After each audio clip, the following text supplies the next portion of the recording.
Both pilots were dead. The plane was falling. And the only person left who could do anything about it was an 11-year-old boy from Detroit who had never been on an airplane in his life. This is not a movie. This happened. And the part that will stay with you, the part that has nothing to do with the altitude or the airspeed or the 30 souls sitting behind him, is a pencil-written notebook. And the man who filled it. And the reason that boy knew exactly what to do at 31,000 feet above Lake Michigan when every adult in that cockpit was gone. But we are not there yet. We start 3 hours earlier, on a street in Detroit where the sun had not yet come up. East Warren Avenue at 4:15 in the morning is not a quiet street. It is a street that has simply run out of energy, the way people run out of energy at the end of something long and difficult. The liquor store on the corner had its gate down. The laundromat 2 doors up had one light on inside, the fluorescent kind that flickers every few seconds like it is trying to say something. A dog somewhere was making a sound that was halfway between barking and something sadder. In the apartment above the laundromat, on the 3rd floor, in the single bedroom of a 1-bedroom apartment, a boy named Brandon Williams was already awake. He was always awake before the thing that mattered. He sat cross-legged on the carpet, brown carpet, worn through at the edges, the kind that has been cleaned so many times it no longer remembers what color it started as, with a laptop open on the floor in front of him and a joystick wedged between his knees and his lips moving quietly in the dark. Battery on. External power on. Beacon on. The PU master. The PU fuel valve open. He was running his cold start checklist. Out loud. In the dark. 4:15 in the morning. In Detroit. The laptop was a 2016 Dell Inspiron with a hinge held together by duct tape and determination. The screen showed a Bombardier CRJ 700 cockpit that Brandon had rebuilt panel by panel from memory. Every switch, every gauge, every light in the position it was supposed to be in, because he had looked at enough photographs and diagrams and YouTube videos and stolen hours on library computers that he could have drawn the panel from memory in the dark. The joystick was a Thrustmaster held together with electrical tape. Above his bed, pinned to the drywall with sewing pins his grandmother used for her alterations work, was a printed ILS approach chart for Detroit Metro Airport, folded at the section showing decision altitude, with a small pencil star drawn next to the runway heading. He had put the star there when he was 9. He was 11 now. His grandmother did not fully understand what he was doing there every morning before school. She understood that it mattered to him deeply, which was enough for her, because Eleanor Williams had raised 3 children and was now raising her grandson, and she had learned early that when a child finds the thing that makes them come alive at 4 in the morning, you do not ask too many questions about it. You make sure there is food. You make sure there is light. And you let them go. She had bought him the joystick from a pawn shop on Gresham Avenue for his 9th birthday. $17. She had wrapped it in a newspaper because she did not have wrapping paper that week. He had cried when he opened it. Not the crying of a child receiving something they wanted. The crying of a child receiving something they needed. The notebook was his grandfather's. Henry Williams had been a man who spent 30 years wanting to fly and never getting the chance. Not because he lacked the ability, but because ability and opportunity are different things, and in the America that Henry Williams grew up in, those two things were separated by distances that had nothing to do with miles. He had never flown a real plane, but he had studied them with the specific devotion of someone who understands that loving something fully is its own kind of possession. He had filled 6 notebooks over 30 years, small black composition notebooks, the kind you buy for $1, with everything he had learned. Checklists, procedures, approach plates, emergency protocols, the things you do when the engine fails, the things you do when the instruments disagree, the things you do when everything has gone wrong and you are the only one left who can do anything about it. He had given the last notebook to Brandon 3 days before he died. Brandon was 8 years old. Henry had pressed the notebook into his hands with the specific seriousness of a man transferring something important, and he had said, "Learn this, all of it, not because you will need it, because knowing things is how you make yourself ready for what you cannot predict." Brandon had read that notebook 400 times. He was not exaggerating. He had counted. The flight was supposed to be simple. Delta Connection 2208, Detroit to Chicago, a routine morning departure on a Bombardier CRJ 700 carrying 30 passengers and a crew of 4. Captain James Wilson, 22 years on the line. had flown this route so many times that the landmarks below were as familiar to him as the street outside his house. First Officer Jennifer Taylor was 3 years into her career, sharp, careful, the kind of pilot who double-checked everything not because she was nervous, but because she understood that aviation does not forgive the things you assume. Brandon was on that flight because his school, Lincoln Elementary, East Detroit, had won a regional science competition, and the prize was a field trip to the Chicago Museum of Science and Industry. 22 students, 3 chaperones, 1 teacher named Ms. Patterson who had spent 6 weeks filling out forms and making phone calls and finally getting the funding approved, and who had cried quietly in her car the afternoon it came through because she knew what it meant for these kids. For most of them, it was the first time they had ever been on an airplane. For Brandon, it was supposed to be the first time he had ever left the ground. He sat in seat 3, the window seat, because Miss Patterson had made sure of it, because she knew, because teachers always know. And he pressed his face against the cold plastic of the oval window as the runway lights came toward them and the engines came up and the nose lifted and the ground fell away, and he felt something happen in his chest that he had no words for. He had been preparing for this moment for 3 years. He had not been prepared for how it would feel. He did not cry, but it was close. 40 minutes into the flight, somewhere over Lake Michigan, the captain made an announcement. Normal announcement. Cruising altitude. Smooth air ahead. Local time in Chicago. Brandon was looking out the window at the gray water 31,000 feet below. Lake Michigan in the early morning, vast and flat and the color of cold metal, when he noticed something. The flight attendant had gone forward, had not come back. He thought nothing of it at first. Flight attendants move around. That is what they do. But then he noticed something else. The cabin was very quiet. Not the comfortable quiet of passengers settling into their flights. Headphones on, eyes closed, that particular suspended piece of people who have temporarily handed their fate to someone else and decided to rest inside it. A different quiet. The quality of quiet that happens when something is wrong and nobody has said so yet. Brandon looked around. The other kids from his school were mostly asleep or looking at tablets. Miss Patterson was in the aisle seat 3 rows back, reading something. Nobody else seemed to notice. He looked forward. The cockpit door was not fully closed. Just a crack. Just enough that the light inside was visible. The specific blue-white of instrument lighting. The glow of screens showing data that Brandon had spent 3 years learning to read. He looked at that crack of light for a long time. Then he unbuckled his seatbelt. What he saw when he pushed open that cockpit door was something that his mind recorded with the strange calm of a person who has practiced for the emergency so many times that the emergency itself arrives with a quality of almost recognition. Captain Wilson was slumped against the side window. His face was the color of cold ash. His lips were blue. First Officer Taylor had fallen forward onto her yoke. Her hands were halfway to an oxygen mask she had not reached. The plane was in a slow, quiet dive. The altimeter was unwinding, and from somewhere behind the instrument panel, barely audible over the sound of the engines, a cracked valve was whispering the last traces of the poison that had already done its work. Brandon Williams stood in the cockpit door. I am 11 years old. Grape-stained hoodie from Goodwill. Sneakers that were half a size too small because they were the ones he had and the new ones were not in the budget yet. He looked at the altimeter. He looked at the yoke. He looked at the horizon indicator showing the plane's nose dropping slowly, but dropping the way things drop when nobody is correcting them and gravity is patient. He reached into his jacket pocket.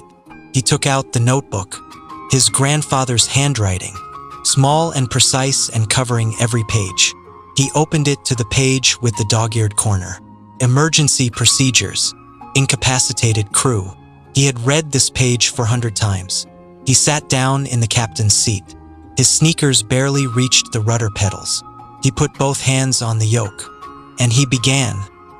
The yoke felt nothing like the thrustmaster. The yoke felt nothing like the thrustmaster. That was the first thing he noticed. The thrustmaster had resistance built into it. A mechanical pushback that told your hands where center was, where the limits were, where you were in relation to where you needed to be. It was a video game peripheral held together with electrical tape, and it had taught him everything he knew. This was different. This was alive in a way that no simulator had prepared him for, vibrating slightly with the air moving over the control surfaces 31,000 feet below the clouds. responding to inputs with a sensitivity that was both more forgiving and more terrifying than anything he had felt in 3 years of practice. He held it as still as he could. He looked at the horizon indicator, nose 5 degrees low, descending at approximately 800 feet per minute, airspeed building slowly as the nose dropped. Not dramatically, not the screaming dive of disaster movies, but the quiet, patient, geometrically inevitable descent of a machine that has been pointed slightly downward and left to follow the instruction. He had read about this. His grandfather had written about this. An unattended aircraft does not fall out of the sky dramatically. It drifts. It wanders. It follows the path of least resistance the way water follows a slope, unhurriedly, without malice, simply going where physics sends it, which made it, in some ways, more frightening than the dramatic version. Because the dramatic version announces itself. This one whispered. Brandon applied back pressure on the yoke.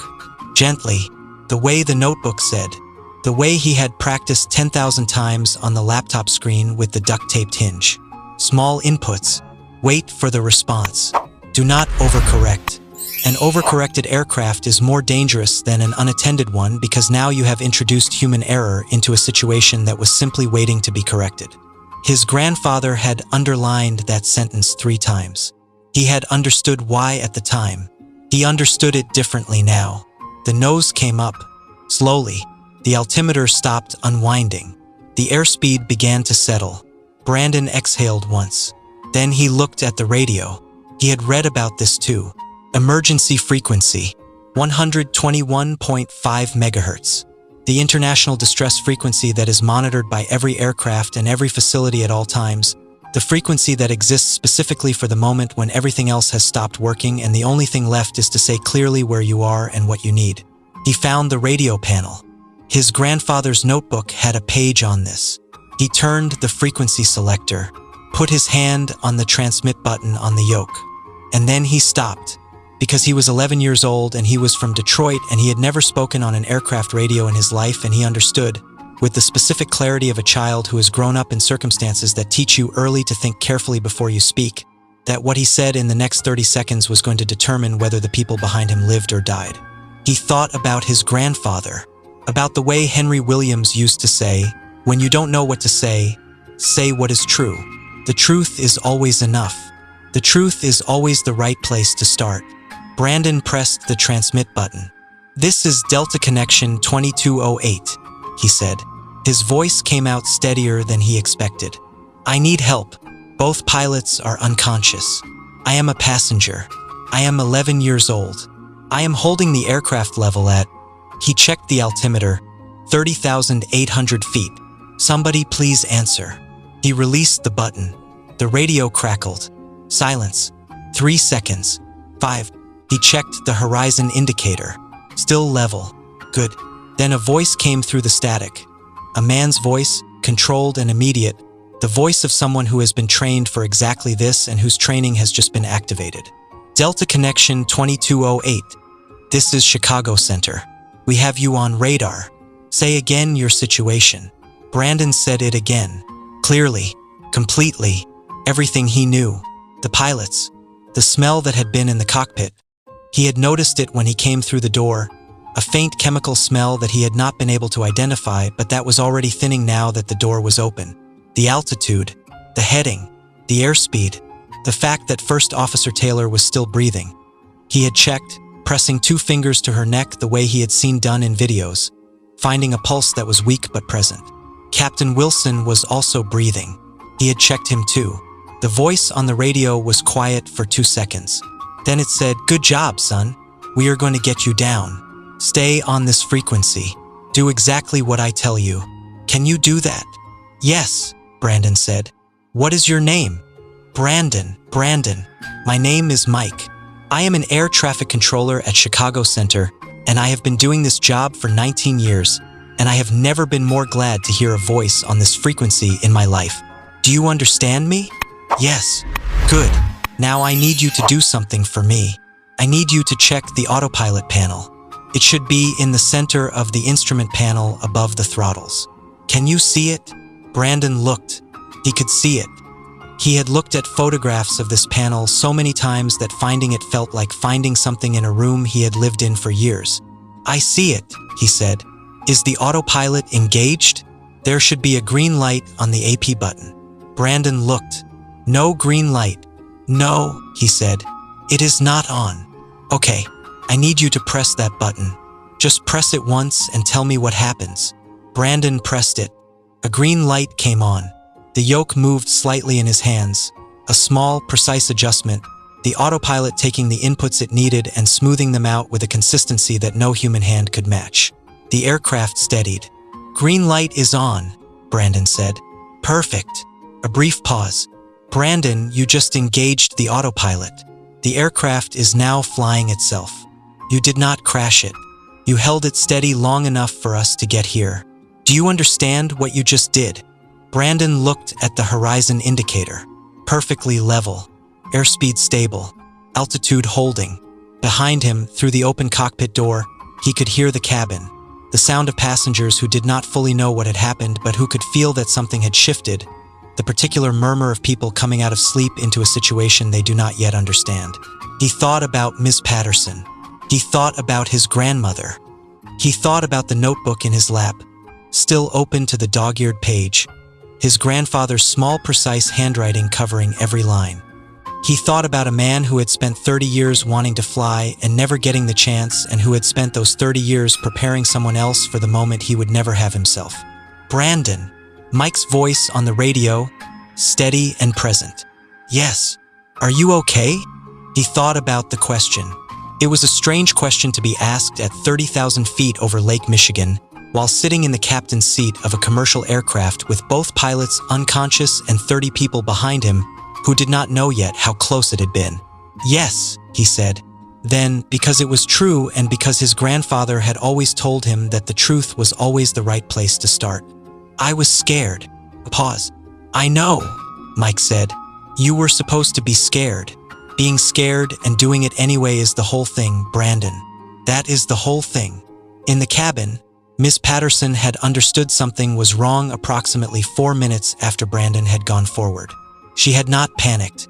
This was partly because she was a teacher and teachers learn early that the moment you panic is the moment you lose everyone around you. It was partly because she had looked at the faces of the flight attendant who had come back from the cockpit and understood from that face alone, the specific careful blankness of a professional trying not to transmit what they know, that the situation was serious and that her job was to hold 22 children together until it wasn't. She had moved through the cabin quietly, spoken to the children nearest the front first, told them in the calm, certain voice of someone who fully intends to be obeyed that she needed them to stay in their seats with their seatbelts fastened and to be very still and very quiet. They had done it because she was Miss Patterson and she had been asking them to do things all year, and they had learned that when she used that particular voice, she meant it completely. Then she had sat down. And she had done something that she would not tell anyone about for a long time afterward. She had taken out her phone. No signal at altitude. She knew there was no signal, it did not matter. And she had opened her photos and she had looked at a picture of her daughter. Her daughter was 7 years old. She looked at the photograph for a long time. Then she put the phone away, straightened in her seat, and waited. 40 minutes later, Mike's voice on the radio told Brandon what was coming. Emergency vehicles were standing by at Chicago O'Hare. Medical teams for the pilots. The airport had been notified. Other traffic had been cleared. Everything was ready. What was not ready, what Mike did not say on the radio but what an entire control room of experienced professionals was quietly discussing, was the question of the landing. The autopilot could hold altitude and heading, could not land the plane. Landing required human hands on the controls.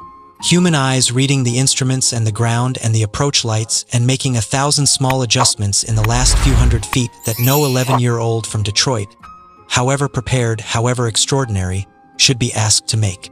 They had two options. The first was to wait and hope that one of the pilots regained consciousness in time. The paramedics on the ground believed that Captain Wilson might. The poison had affected him less severely than Taylor, and there were signs of response. But might was not enough to build a plan on. The second option was Brandon. Mike had been on the radio with Brandon for 40 minutes. He had watched him engage the autopilot, had walked him through checking the pilot's conditions.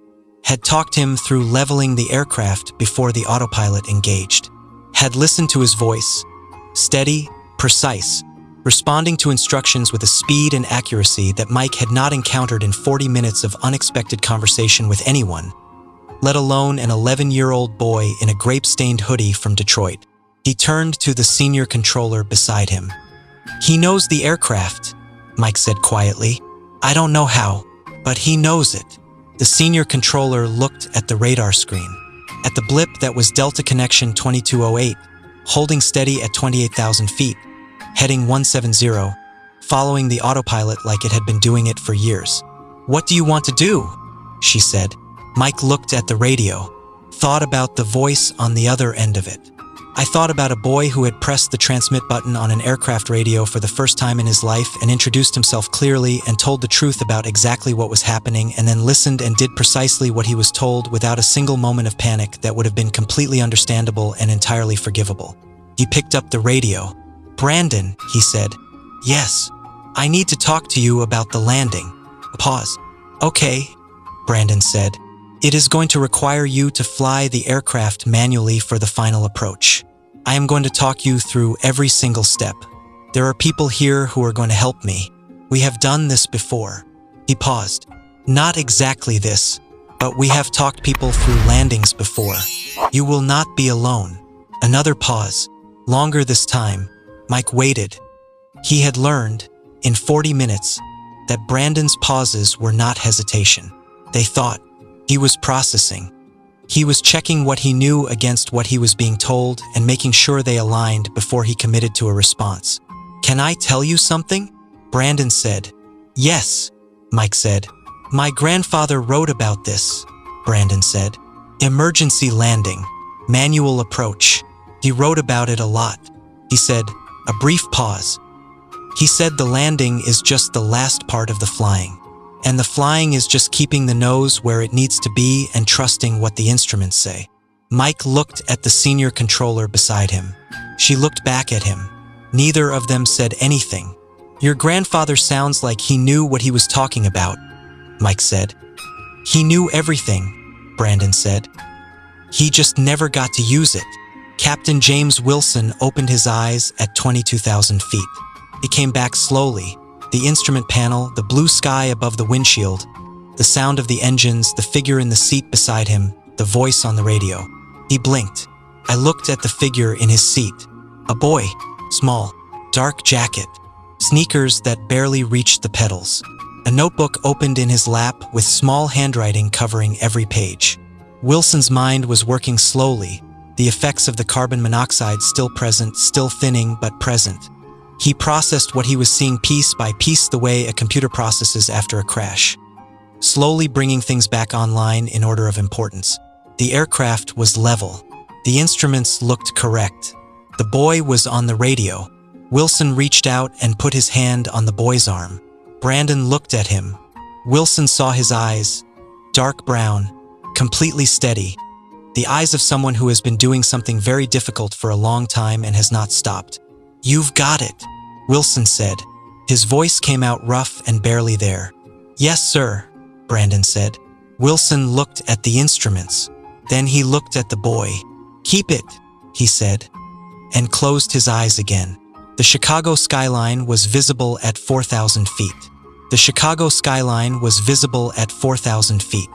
Brandon could see it through the windshield, the buildings catching the morning light, Lake Michigan behind them, the city laid out below like something from the simulator except real, completely and irreversibly real, with weight and consequence and 30 souls behind him who did not know yet how close it had been or how far they still had to go. Mike's voice was steady on the radio. It had been steady for the last hour and 20 minutes. Brandon had stopped being surprised by this. "Brandon, I need you to disengage the autopilot now. Same button you pressed before. Press it once." Brandon pressed it. The green light went off. The yoke came alive in his hands again.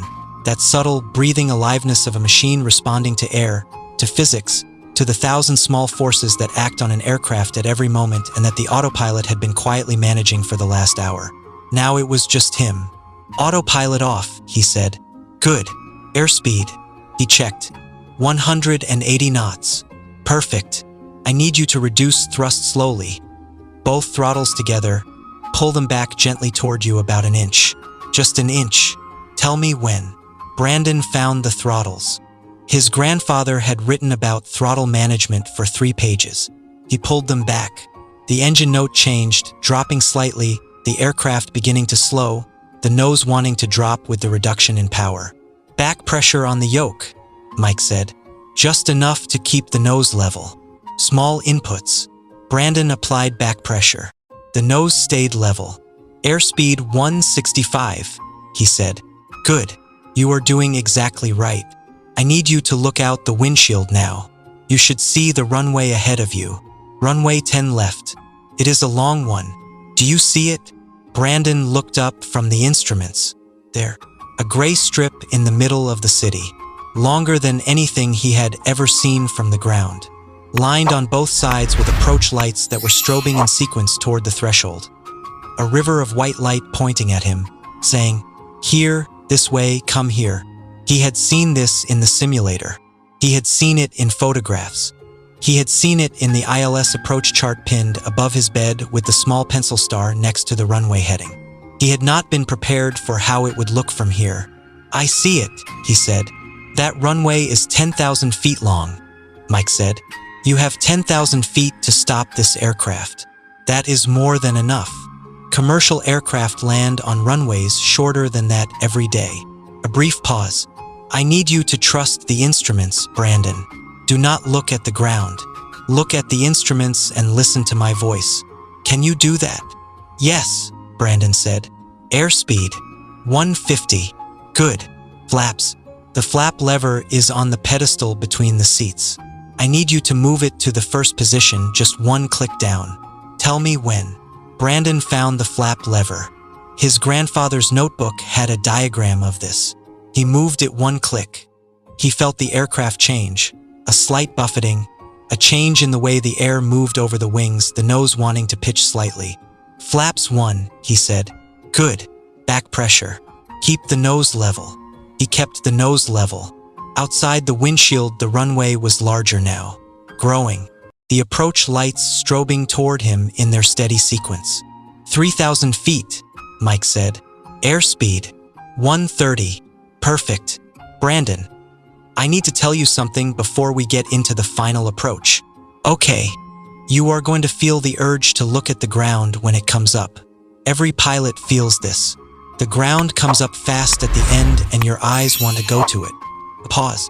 Do not let them. Keep your eyes on the horizon. Keep your hands light on the yoke. When I tell you to flare, to pull back gently, you pull back gently and you hold it. The aircraft will do the rest. Do you understand?" "Yes." "Tell me what you are going to do. Eyes on the horizon. Hands light. When you say flare, pull back gently and hold." "That is exactly right." Mike's voice, steady, present. The voice of someone who has been in this room for the last hour and has not gone anywhere and does not intend to. 2,000 feet. "How are you doing?" Brandon thought about the question. His hands were steady on the yoke. The notebook was in his lap. The runway was ahead of him, growing, the approach lights coming at him in their steady strobing sequence.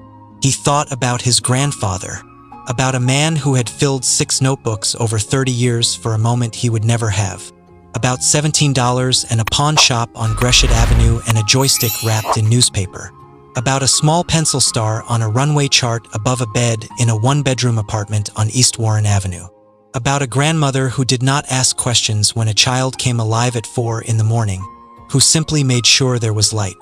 "I am okay," Brandon said, and meant it. 1,000 feet. The runway filled the windshield now. Brandon kept his eyes on the horizon the way Mike had told him. Hands light. The aircraft was descending at the right rate. He could see it on the instruments, the descent rate indicator showing exactly what it should show. The ILS needles centered the way they were supposed to be centered, the way they looked in the chart above his bed with the pencil star. 500 feet, Mike said. "Looking good. Airspeed 115. Perfect. Throttles back just a touch more." He pulled them back. 400 feet. The approach lights were strobing directly at him now, close enough that he could see them individually, each one in sequence. the river of light that had been abstract from a distance now immediate and specific and real. 300 feet. Eyes on the horizon. Brandon. Hands light. He kept his eyes on the horizon. He kept his hands light. He thought about nothing except what Mike's voice was telling him and what the instruments were showing him and the feeling in his hands of an aircraft that was, against every reasonable expectation, doing exactly what it was supposed to do. 200 feet. 150. 100 feet. Get ready. Brandon's hands tightened slightly on the yoke. Just slightly. 50 feet. The runway threshold passed beneath him. He felt it more than saw it. The change in the quality of the air, the ground rising on both sides in his peripheral vision, the specific gathering of everything into this one moment. Flare. Now, gently. He pulled back. Gently. The nose came up. The descent slowed. The main gear touched the runway with a sound and a feeling that was nothing like the simulator, heavier, more real, more final, the specific solid irreversible contact of something that has been airborne returning to the earth. Then the nose gear came down, and they were on the ground. Brandon pulled the throttles to idle, applied the brakes the way his grandfather had written about, felt the aircraft decelerating, the runway markings going past the windshield and then slowing and then stopping, the aircraft rolling to a halt on a runway at Chicago O'Hare with 10,000 feet of concrete and 5,000 feet still ahead of him. The engines spooled down. The cockpit was quiet. Brandon sat in the captain's seat with both hands still on the yoke. He did not move for a moment. He looked out the windshield at the runway ahead, gray and empty and perfectly ordinary. A runway like every other runway, the kind of thing that exists simply to be landed on. He had landed on it. Mike's voice came through the radio one more time. Brandon. Yes. A pause. Just a breath. Then, welcome to Chicago. The emergency vehicles reached the aircraft in 4 minutes. The pilots were taken off first. Stretchers, oxygen, the efficient controlled movement of paramedics who know exactly what they are doing. Captain Wilson was conscious, responding, would make a full recovery. First Officer Taylor would take longer but would get there. The passengers came off the aircraft at Gate K7. 22 children from Lincoln Elementary, East Detroit, blinked in the terminal light, most of them not fully understanding what had happened. Knowing something had, feeling it in the way the adults around them were moving and looking at each other, but not yet knowing the shape of it. Miss Patterson came off last. She walked to the end of the jetway and stopped, pressed both hands flat against the wall, breathed once. Then she straightened up and went to find her students. Brandon came off the aircraft with a Chicago Center supervisor named Rachel, who had come to the gate specifically to meet him. She was professional and warm and had been doing this job for 15 years and had never, in 15 years, done anything quite like this. She walked him into the terminal. The gate area was full. Other passengers, airport staff, a few emergency personnel who had come to the gate out of something between professional obligation and the same impulse that makes people slow down to look at something they cannot fully believe. They looked at Brandon, an 11-year-old boy in a grape-stained hoodie and sneakers half a size too small, carrying a notebook with soft, worn pages and small, precise handwriting covering every line. He did not look like what they expected. He looked exactly like what he was. A boy from Detroit who had been prepared for something his grandfather never got to do. Rachel found a quiet room off the main terminal, sat with him while the airport sorted itself out around them, asked him if he wanted anything, water, food, to call someone. He asked to call his grandmother. Eleanor Williams answered on the second ring. She always answered quickly when Brandon called from a number she didn't recognize. She had learned to. "Grandma," he said. "Baby." Her voice immediately, completely present. "Where are you?" The school called and said. "I'm okay," he said. "I'm in Chicago. I'm okay." A pause. "What happened?" He told her. He told her the way he told everything. Clearly, completely, in order, leaving nothing out. The cockpit door, the pilots, the radio, Mike's voice, the runway. Eleanor Williams listened without interrupting. When he finished, there was a silence on the line. A long one, the kind that has weight and texture and contains things that words would only reduce. Then she said, very quietly, "Your grandfather." "I know," Brandon said. "He knew," she said. "He always said, He always said that a notebook was going to matter to someone someday. Her voice was steady in the way that voices are steady when they are being held steady by considerable effort. He said he was writing it for the future. I thought he meant... She stopped. I thought he meant something else. He meant me, Brandon said. Another silence. He meant you, Eleanor said. They gave him a window seat on the flight home. Miss Patterson sat beside him this time, not because protocol required it, but because she wanted to, because some experiences changed the geometry of things and she no longer had any interest in sitting 3 rows back. Brandon looked out the window as Chicago fell away below them. The lake, the grid of the city, the thin line of the horizon where the water met the sky. He opened the notebook. He turned to the page he always turned to last. The final page. His grandfather had written only a few lines there. Different from the rest of the notebook, less technical, no checklists or procedures or diagrams. Just this: Brandon, if you are reading this page, then you have read everything before it. That means you are ready, not for any specific thing, for whatever comes. The sky does not care where you are from or what you have or who has told you that you cannot. It only cares whether you know what you are doing. Now you know. Go. Below that, in smaller writing, added later, the ink slightly different, the handwriting slightly shakier, the handwriting of a man who was already getting sick when he wrote it. I am so proud of you. I have been proud of you since before you knew there was anything to be proud of. Whatever happens, remember that. Love, Grandpa Henry. Brandon closed the notebook, pressed it flat against his chest, looked out the window at the sky. Vast and blue and completely indifferent and completely beautiful and full of nothing except the specific, irreplaceable fact of being up here, where his grandfather had always wanted to be, where he had sent his grandson instead.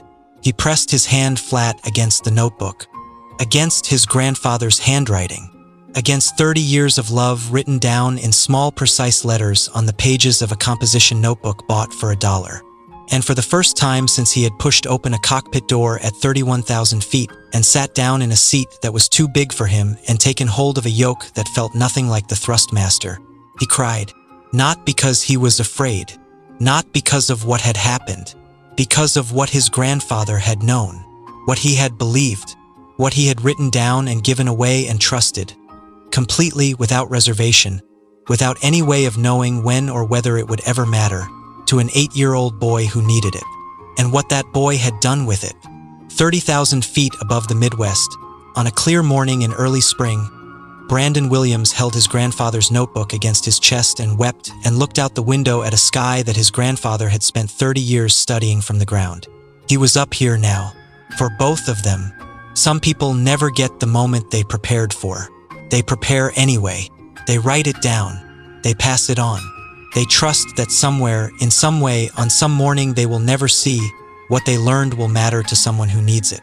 Henry Williams never flew a plane, but he landed one, through the hands of an 11-year-old boy from Detroit who loved him, through 6 notebooks and a $17 joystick and a pencil star on a runway chart above a bed on East Warren Avenue, through the specific, unbreakable, across every distance power of a grandfather who believed in someone before that someone had no reason to believe in themselves. That is the whole thing. That has always been the whole thing. If the story reaches you, you are exactly who Life Twist Stories is made for. Bell subscribe. New story every single week. Hit like if Henry Williams deserved to be remembered. Drop a comment. Tell us who prepared you for something you didn't know was coming.